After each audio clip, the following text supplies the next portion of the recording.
Hello दोस्तों, राधे राधे, हर हर महादेव। मैं मीनाक्षी एक बार फिर से आपके सामने अपने अगले टॉपिक के साथ उपस्थित हुई हूँ। तो चलिए फटाफट से जान लेते हैं कि आज हम इस सेशन में किस बारे में बात करने वाले हैं। आज हम अर्ली चाइल्डहुड पीरियड में बच्चों के जो 2 से 6 साल तक की उम्र के बच्चे होते हैं इस पीरियड के दौरान, तो उनके हम सोशलाइजेशन के बारे में आज इस सेशन में बात करेंगे। जैसा कि हम जानते हैं कि एज अ सोशल बीइंग हर इंसान को अपने इर्द गिर्द सोसाइटी में ही रहना है, लोगों के बीच में ही रहना है, इंटरेक्शंस करना है, रिलेशनशिप बिल्डअप करना है, कम्युनिकेट करना है। तो उस तरीके से एडजस्टमेंट के लिए हमको सोशलाइज्ड वे हमारा होना, सोशलाइजेशन होना इज़ वेरी वेरी इम्पॉर्टेंट। और इसका जो फाउंडेशन है वो जब बच्चा बेबीहुड पीरियड में होता है तभी से शुरू हो जाता है, और जैसे जैसे बच्चा ग्रोन अप होने लगता है तो हर उसके लाइफ स्पैन के हर स्टेज में उसका किसी न किसी प्रकार का सोशलाइजेशन होता है। तो आज अर्ली चाइल्डहुड पीरियड में हम देखेंगे कि थोड़ा सा हम एक ग्लिम्स लेंगे कि बच्चों के अंदर सोशलाइजेशन की क्या प्रोसेस होती है और कैसे होती है। तो चलिए इसी के साथ हम शुरू करते हैं। बट उससे पहले मैं आपसे ये कहना चाहती हूँ और ये गुजारिश कर रही हूँ कि इस वीडियो को अंत तक ज़रूर देखिएगा, बने रहिएगा, क्योंकि अंत तक देखने में आपको इसकी पूरी जानकारी मिलेगी और आपको काफ़ी रोचक भी लगेगा। और अगर अभी तक आपने इसको सब्सक्राइब नहीं किया है मेरे चैनल को, तो प्लीज़ जल्दी से सब्सक्राइब करिए, जिससे हमारा और आपका संपर्क यूं ही बना रहे। और चलिए अब इसी के साथ हम वीडियो को आगे बढ़ाते हैं। तो चलिए जानते हैं socialisation in early childhood. One of the important developmental task of early childhood is acquiring the preliminary training and experience needed to become a member of a gang in the late childhood।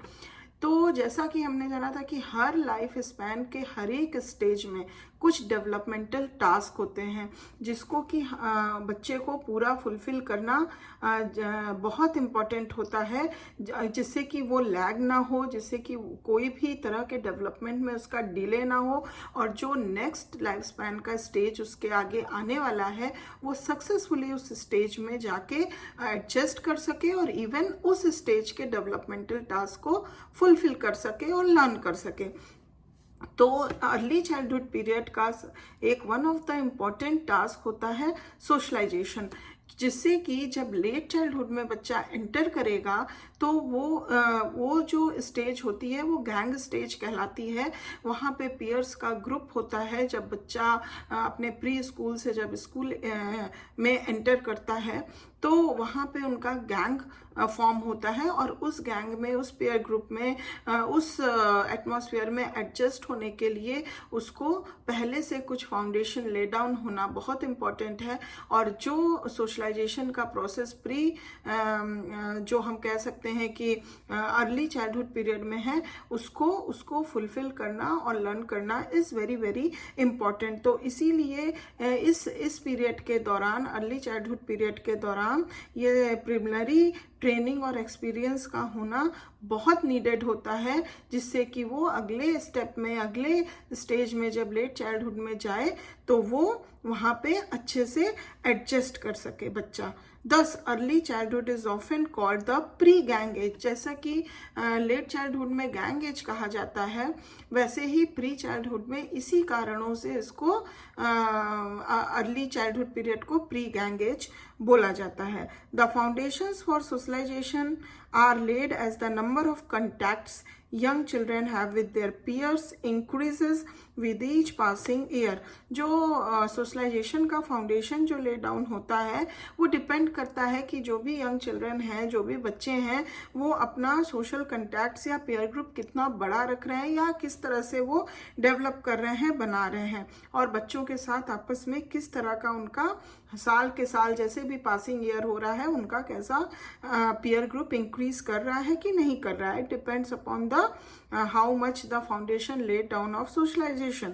not only do they play more with other children but they also talk more with them. सिर्फ इसलिए नहीं कि pair group अगर बड़ा होता जा रहा है by each passing year, सिर्फ खेलने के लिए ही नहीं, बशर्ते उस ग्रुप में उनका कितना इंटरेक्शन हो रहा है, कितना वो टॉक कर रहे हैं, एक दूसरे से कम्युनिकेट कर रहे हैं. These all also very very important. The kind of social contacts young children have is more important than the number of such contacts.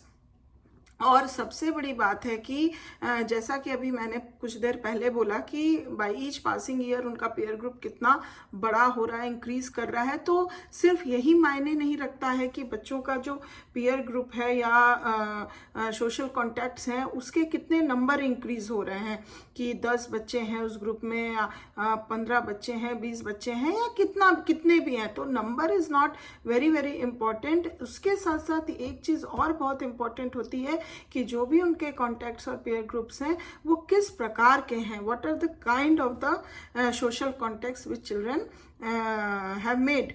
If young children enjoy their contacts with others even if they are only occasional, their attitudes toward future social contacts will be more favorable.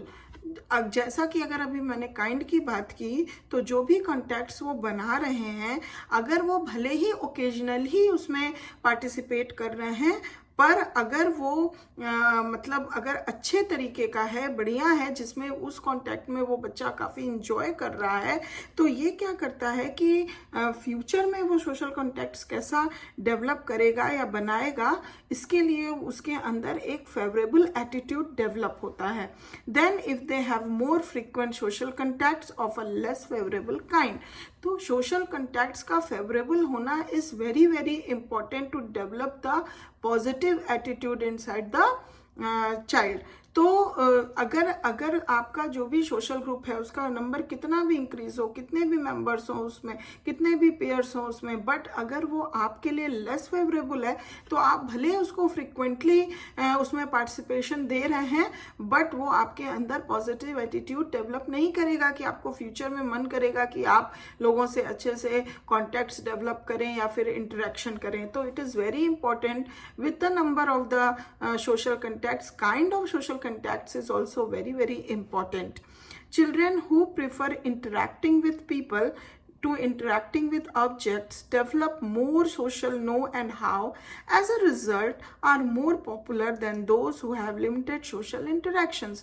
तो ये जाहिर सी बात है कि जो लोग prefer करते हैं इंटरेक्टिंग विद पीपल एंड फिर इंटरेक्टिंग विद ऑब्जेक्ट्स, तो उनका क्या है कि वो इंटरेक्शन एंड कम्युनिकेशन डेवलप होता है. तो जाहिर सी बात है कि उनका जो है वो सोशल इंटरेक्शंस जो है और लोगों से जो कॉन्टैक्ट्स है वो ज़्यादा डेवलप होगा, सोशलाइजेशन का प्रोसेस उनके अंदर ज़्यादा डेवलप होगा as compare to the child who have limited social interactions. तो इसीलिए इंटरेक्शंस का होना is very very important to develop the socialisation, जो कि किसी भी व्यक्ति के लिए आगे के लिए भी काफ़ी लाभदायक होता है. The advantages young children take of the opportunities offered them to social contacts will be greatly influenced by how pleasurable their past social contacts have been. तो कुछ चीज़ें इस पर भी डिपेंड करती हैं कि बच्चा जो है अपने सोशल कॉन्टैक्ट से कितना एडवांटेज ले पा रहा है या कितना सोशलाइजेशन उसका और अच्छा डेवलप हो पा रहा है या वो लर्न कर पा रहा है और भी बहुत कुछ आगे एडजस्ट होने के लिए. ये कुछ इस बातों पे भी निर्भर करता है कि पास्ट में जो भी उसके सोशल कॉन्टैक्ट्स बने या पास्ट में जो भी उसके कॉन्टैक्ट्स थे वो प्लेजरेबल थे कि नहीं. अगर प्लेजरेबल होते हैं तो जाहिर सी बात है कि उसको ज़्यादा से ज़्यादा एडवांटेज मिलेगा और वो सोशलाइजेशन प्रोसेस के तरफ ज़्यादा झुकाव महसूस करेगा और ज़्यादा से ज़्यादा लोगों से कांटेक्ट बनाने की कोशिश करेगा और इंटरेक्ट करने की कोशिश करेगा. तो ये जो है एक तरह से सपोर्टिव एक्ट करता है for the socialisation of a child. As a general rule during the preschool years children find social contacts with members of their own sex more pleasurable than those with members of the opposite sex। तो यहाँ पे gender की भी बात, अगर sex की भी बात करें तो यहाँ पे ये देखा गया है कि जब बच्चे प्री स्कूल ईयर्स में होते हैं, जैसा कि अर्ली चाइल्डहुड पीरियड में बच्चे प्री स्कूलर्स होते हैं, तो वहाँ पे ये देखा गया है कि बच्चे जो अपना जो कॉन्टैक्ट्स बनाते हैं, सोशल कॉन्टैक्ट्स, वो मोर प्लेजर फील करते हैं जब वो सेम सेक्स के मेंबर्स के साथ अपना सोशल कॉन्टैक्ट्स बनाते हैं rather than with the members of the opposite sex. तो वो अपने सेम सेक्स के मेंबर्स के ज़्यादा कन्वीनियंट होते हैं प्री स्कूलर्स जो होते हैं, और इस स्टेज में बच्चे सेम सेक्स के तरफ ज़्यादा इंडल्ज होते हैं rather than the opposite sex. तो उस सेम सेक्स के साथ उनका सोशल इंटरेक्शंस ज़्यादा होता है।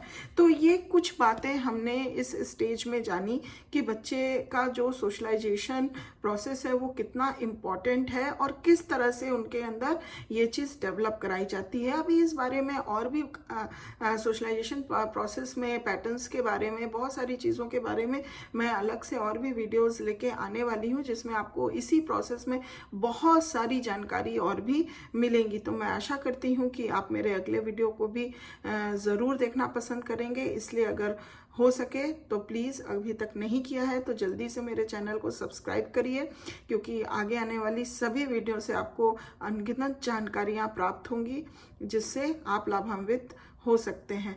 तो अगर ये जानकारी आज की आपको पसंद आई है तो प्लीज़ एक लाइक ज़रूर दे दीजिए। And thank you very much for watching my video.